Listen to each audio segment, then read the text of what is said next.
So I was standing in my cousin's bedroom, and my cousin was on MySpace, and one of Taylor's songs...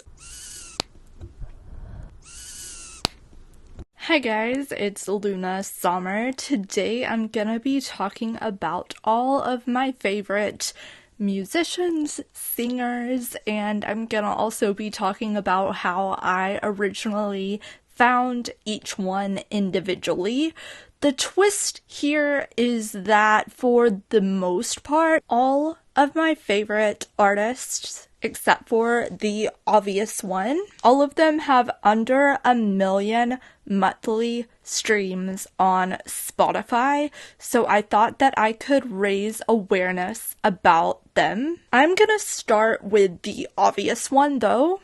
So this cardigan is from the Cardigan Department. This is not a sponsored video.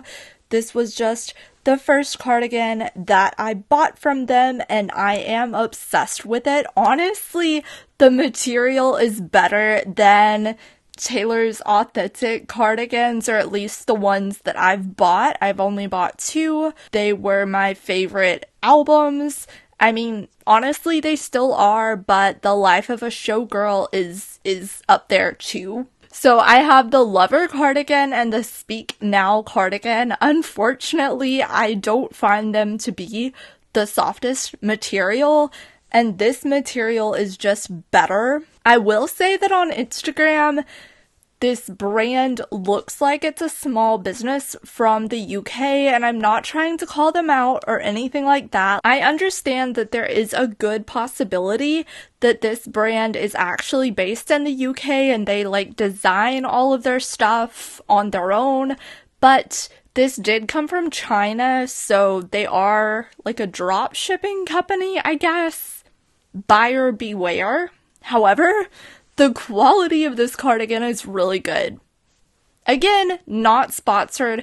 Please sponsor me, the Cardigan Department. I would love to get free stuff. I'm gonna start with Taylor and how I discovered her.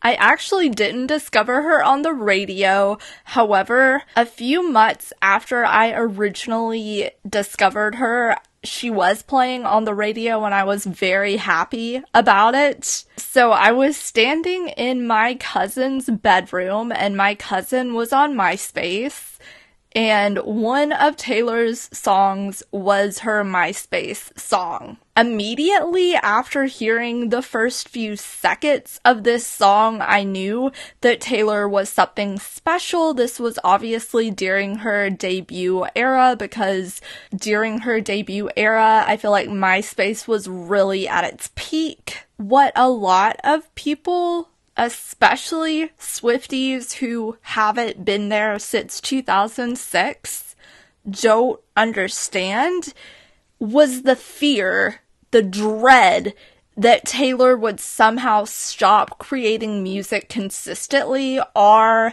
that Taylor wouldn't be who she is today. The younger Swifties especially do not appreciate that she has already built out her legacy. And before 2010, 2012, honestly, I wasn't sure if she was gonna have a long-lasting career, and it wasn't anything to do with her talent. It was honestly more to do with the industry. I was afraid that she might have been not a one-hit wonder, but maybe a 3-album wonder, and then her popularity would diffuse and no one would hear from her. Luckily, I was wrong. I mean, I wasn't betting on that. It was just a fear that I had that was constantly in my head for a few years. I am gonna try to talk about the rest of these artists in the order that I found them. So going with that, the next artist that I'm gonna be talking about is saywecanfly. Saywecanfly, I listened to his music probably the second most after Taylor. I found him through Spotify. The rest of these are going to be kind of repetitive, but there's different like pathways, I guess, that I found these artists. Spoiler alert, I found the rest of these through Spotify. Again, not a sponsored video. I believe I was trying to find some relaxing, mellow music, and Spotify noticed that Mayday Parade had been my most played artist of the year for the past several years at this point. With Taylor, I like to buy all of her songs on iTunes because I actually don't subscribe to Spotify, so I like to be in full control over like which song of hers plays, and I don't want ads when I'm listening to Taylor, so that's why she wasn't my most played artist. But I enjoy Mayday Parade, I enjoy early 2000s alternative music, and Spotify knew that.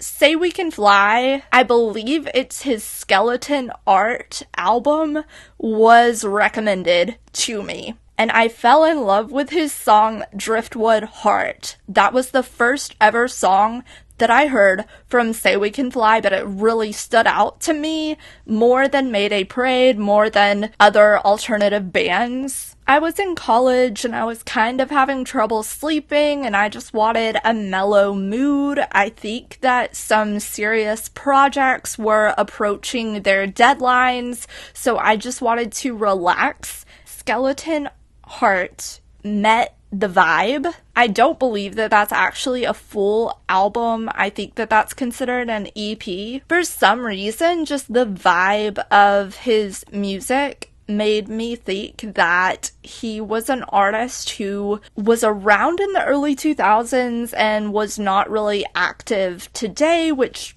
I was wrong about. Something about his vibe made me think that he was no longer as active, and maybe he had tried to be a popular alternative artist in the early 2000s, but he never reached the level of success that other bands back then did. He has been around for a while and he is still active. I'm really happy that he stuck around because the more that I did research on Say We Can Fly, the happier I was that he has released his volume of songs. I also really appreciate that he has released or is planning on releasing the Roses trilogy and how he's themed those 3 albums. I love rose imagery. I feel like Taylor embodies some of that, but Say We Can Fly definitely embodies a lot of that.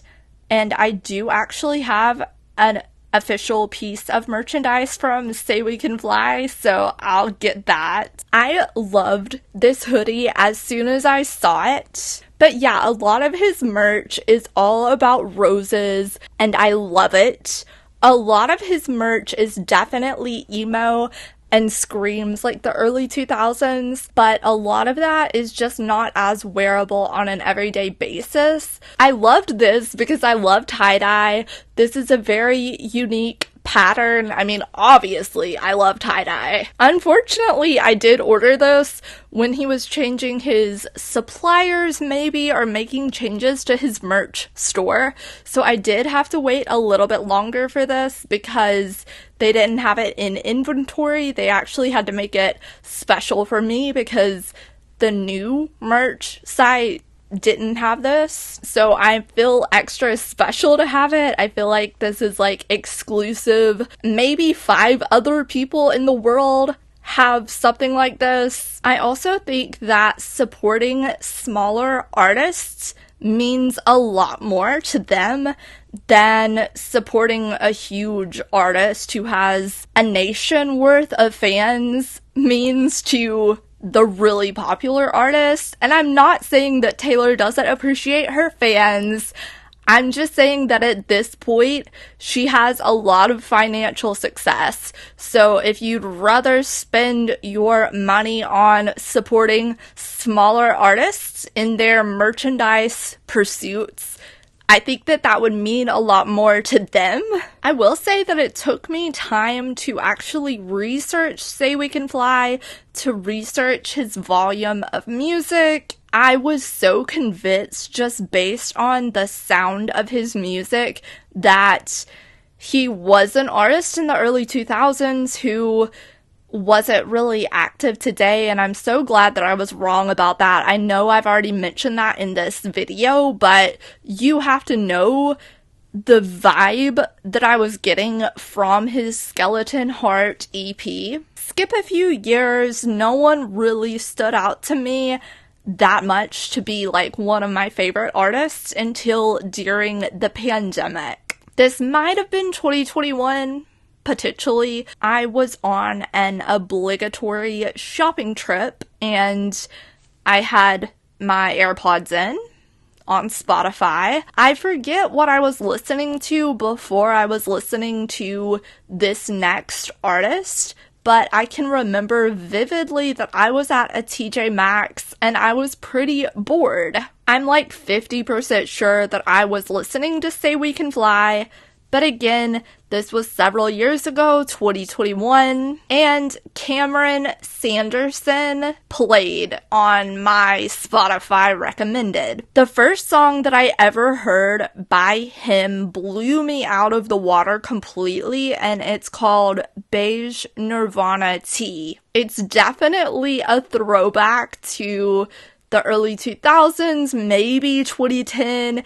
It's really catchy, and the album that it's on was entitled something about the pandemic. So this time, from the start, from first listen, I knew that he was still active. What can I say about Cameron Sanderson?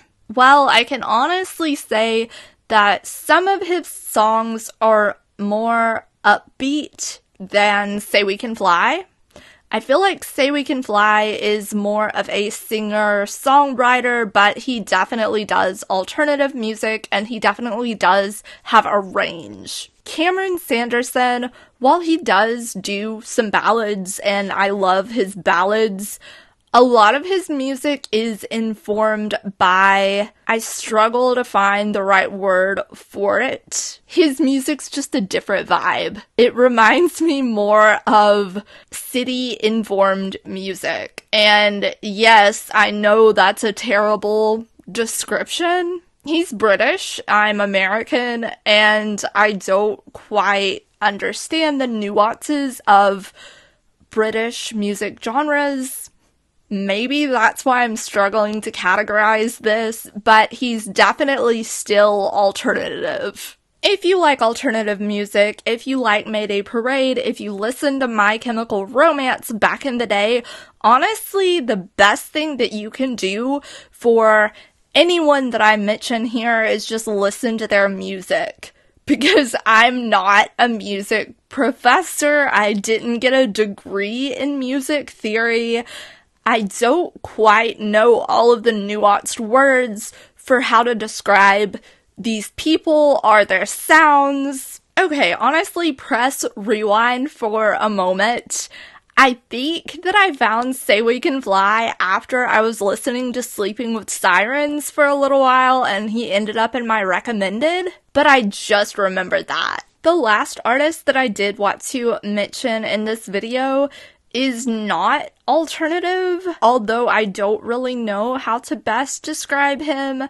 I would say more pop, more soft pop vibes, but he definitely draws a lot of inspiration from vintage songs and vintage artists. His name is Jeremy Shada.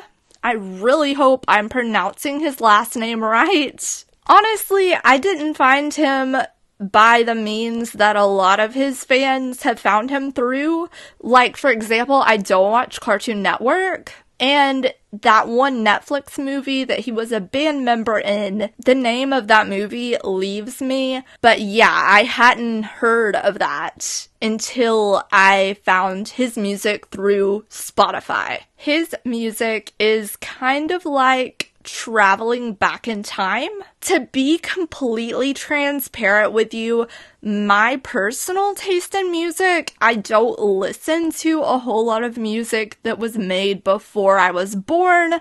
Other than Elton John, some Beatles music, and a couple of Fleetwood Mac songs. Other than that, I don't really have a regular habit of listening to musicians that produced music before the 90s. Maybe that's a flaw with me. I don't know, I'm just too caught up in listening to Taylor Swift and alternative music, honestly. I found Jeremy through Spotify, I might have mentioned that. His inspiration for old music comes through in a very cinematic way, and I could tell from the first time that I listened to him that he was very informed somehow through a cinematic lens. He talks about movie scenes. He references Humphrey Bogart. He even references Marilyn Monroe and Kennedy in one of his songs. So lyrically, it's very interesting to listen to his songs, although his voice makes everything so much better. He was recommended to me after I listened to Mayday Parade and then Knox back to back, and I guess that was a pretty good recommendation because I would consider him to be one of my favorite artists today, and I definitely listened to all of these artists a lot more than Mayday Parade. Last year, my Spotify Wrapped was definitely a lot different than it had been since 2016. And that's because I had found all of these artists by last year. Mayday Parade is no longer my most played group. Honestly, I do feel like I just repeated a lot of my Spotify Wrapped video from last year.